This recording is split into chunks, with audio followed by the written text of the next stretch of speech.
વિકાસ થયાનો question mark જ નથી.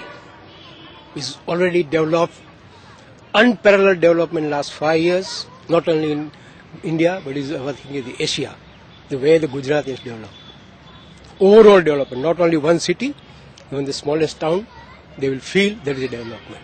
રોજગારી તો તમે જોવો તો પુષ્કળ વધી છે. જે કામો થયા, ડેવલપમેન્ટના કામ થયા છે, એમાં યુવાનોને કામ મળ્યું છે. ઇન્જિનિયરો જે ખરેખર પહેલાં તો સિવિલ એન્જિનિયરિંગમાં લોકો જતા ડરતા હતા કે અમને કામ નહીં મળે સિવિલ એન્જિનિયરને, અત્યારે પુષ્કળ કામ છે, નહેરોનું કામ છે, એ બધા કામને કારણે લોકોને મળ્યા છે. ગ્રેજ્યુએટ થયા પછી શું કરશું એ સવાલ હતો, એ હવે સવાલ રહ્યો નથી. કચ્છના લોકો બહાર કમાઈને કચ્છ આવે, હવે કચ્છમાં જ રહીને વેલ્સપન છે કે એ બધા જે લોકોએ જે અડાણીએ જે ડેવલપમેન્ટ કરી છે કચ્છ ઇઝ અનપેરેલલ. એને કારણે કચ્છના લોકો they are very happy. Anjar પાસે એક નાનું એવું ગામ છે, ત્યાં હું ગયેલો, ત્યારે તમે જે મને સવાલ પૂછ્યો એમ પૂછ્યું કે આ બધું કેમ આટલું બધું દેવદાય થાય છે, કે આ મોદી આવ્યા છે ને એને પાણી આપ્યું, બાકી બધું અમે કરી લીધું.